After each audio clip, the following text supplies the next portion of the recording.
Hello friends, welcome back to my channel Then Suvai kitchen. இன்னைக்கு நம்ம கிச்சனில் ஒரு அருமையான புதுமையான பிரேக்ஃபாஸ்ட் ரெசிபி தான் பார்க்க போகிறோம்.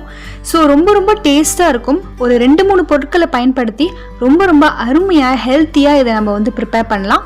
இதை நீங்கள் பிரேக்ஃபாஸ்ட் அப்படி இல்லைனா இது ஒரு டெசர்ட்டாக கூட நீங்கள் ஸ்வீட் ரெசிபியாக கூட சாப்பிடலாம். அவ்வளோ டேஸ்ட்டாக இருக்கும். ஸோ கண்டிப்பாக இந்த ரெசிபியை வீட்டில் ட்ரை பண்ணி பாருங்கள். வாங்க இப்போ எப்படி செய்கிறதுன்னு பார்ப்போம்.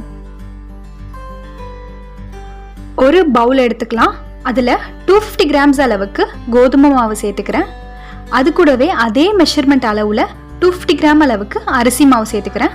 கோதுமை மாவும் அரிசி மாவும் ஒரே குவான்டிட்டியில் இருக்கணும், அப்போ தான் டேஸ்ட்டாக இருக்கும். நீங்கள் டம்ளரில் கூட அளந்துக்கலாம், மெஷரிங் கப் இல்லைன்னா.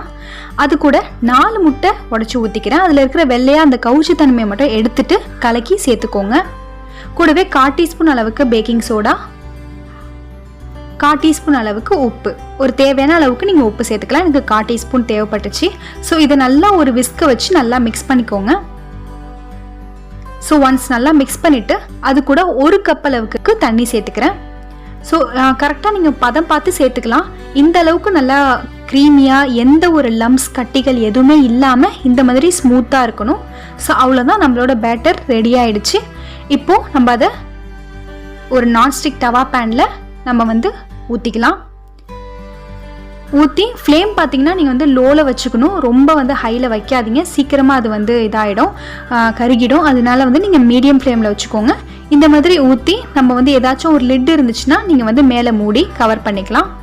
ஸோ இப்போ இது கொஞ்சமாக அது நல்லா வெந்து நல்லா பபிள்ஸ்லாம் விட்டு பொத்தலாக சூப்பராக நம்மளுக்கு வந்திருக்கும். பாருங்கள், அவ்வளோதான். ஒரு 2-3 செகண்டில் சூப்பரான ஒரு அப்பம் ரெடி ஆகிடுச்சு.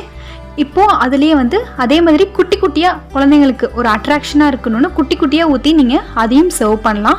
ரொம்ப சூப்பராக இருக்கும். ஸோ அதையும் இந்த மாதிரி ஊற்றி நம்ம மூடி வச்சிடலாம். டக்குன்னு உங்களுக்கு ஒரு பிரேக்ஃபாஸ்ட் செய்யணுமா, கண்டிப்பாக இந்த ரெசிபியை நீங்கள் ட்ரை பண்ணி பாருங்கள். இன்ஸ்டண்ட்டாக ஈஸியாக செய்யக்கூடிய ரெசிபி தான். இன்னொரு சைட் பார்த்தீங்கன்னா நம்ம இதுக்கு தேங்காய் பால் ரெடி பண்ணணும். ஸோ தேங்காய் பால் ரெடி பண்ணி அது கூட சர்க்கரை சேர்த்து நான் தனியாக வச்சுருந்தேன். அதை இது மேலே ஊற்றிக்கோங்க.